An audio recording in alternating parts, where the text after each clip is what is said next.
मित्रों, स्वागत है आप सभी का हमारे इस चैनल में। आज के इस वीडियो में हम सभी लोग टीजीटी चित्रकला की तैयारी के लिए महत्वपूर्ण तथ्यों का रिवीजन करेंगे। तो इसके पहले वीडियो में हमने महत्वपूर्ण तथ्य के रिवीजन में कला के तत्वों के विषय में पढ़ा था, जिसमें रेखा, आकृति, वर्ण को हम लोगों ने पढ़ लिया था। अब इसके बाद हम लोग तान आज पढ़ेंगे। तान किसे कहते हैं, इसको ध्यान से सुनिएगा।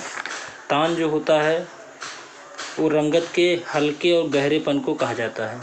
तान रंगत के हल्के और गहरेपन को कहते हैं। यह रंगत में सफ़ेद और काले के परिणाम का द्योतक होता है। किसी भी वर्ण में सफ़ेद व काले की मात्रा के अंतर में उसके अनेक तान प्राप्त किए जा सकते हैं। तान के मुख्यतः 3 भेद होते हैं: छाया, मध्यम प्रकाश और प्रकाश।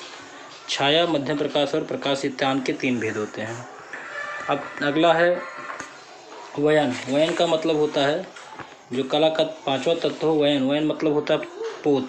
धरातल का गुण ही पोत कहलाता है। धरातल का जो गुण होता है वो वयन या पोत कहलाता है। ठीक, इसको हम बुनावट भी कहते हैं। ध्यान से देखिएगा, इसको हम बुनावट भी कहते हैं। वयन को बुनावट भी कहा जाता है। ठीक, तो पोत को 2 प्रकार से अनुभव किया जा सकता है, एक चाक्षुष वर्णन, एक अनुभूतजन वर्णन। ठीक, साधारणतः पोत के 3 प्रकार माने गए हैं। पोत के 3 प्रकार माने गए हैं। पहला है प्राप्त, दूसरा है अनुकृत और तीसरा है सृजित। प्राप्त या कल्पित पोत क्या होता है? प्राप्त पोत प्रकृति तथा मानव निर्मित वस्तुओं में होता है। प्राप्त या कल्पित पोत प्रकृति तथा मानव निर्मित वस्तुओं में होता है। और अनुकृत पोत क्या होता है? अनुकृत अनुकरण पद्धति द्वारा निर्मित पोत अनुकृत पोत कहलाता है। अनुकृत पोत के प्रभाव से द्विआयामी धरातल पर त्रिआयामी प्रभाव उत्पन्न किए जाते हैं। कंपनी शैली के चित्र अनुकृत पोत के उदाहरण हैं। कंपनी शैली के जो चित्र हैं अनुकृत पोत के उदाहरण हैं। राइट, अब आगे देखते हैं तीसरा, सृजित पोत क्या है? सृजित पोत यंत्रों तथा साधनों की सहायता से सृजित किए जाते हैं। इस प्रकार सृजित पोत का प्रभाव चित्र की क्रियाशीलता को प्रदान करता है। ठीक, अब आगे देखते हैं अंतराल क्या होता है। 6वां जो कला का तत्व है अंतराल। चित्रकार जिस चित्रभूमि पर अंकन करता है वह स्पष्टता द्विआयामी होती है, यही अंतराल कहलाता है। अंतराल क्या होता है? चित्रकार जिस भूमि पर चित्र का अंकन करता है वह स्पष्टता द्विआयामी होता है, यही अंतराल कहलाता है। अतः हम कह सकते हैं चित्रकार का वह क्षेत्र जिस पर वह रूप का निर्माण करता है वही अंतराल कहलाता है। इसके बाद देखते हैं चित्र संयोजन के सिद्धांत। चित्र संयोजन के सिद्धांत में अगर देखें तो संयोजन के 6 सिद्धांत हैं। वो कौन कौन से हैं? सहयोग, सामंजस्य, संतुलन, प्रभाविता, लय और परिपेक्ष, ये संयोजन के 6 सिद्धांत हैं।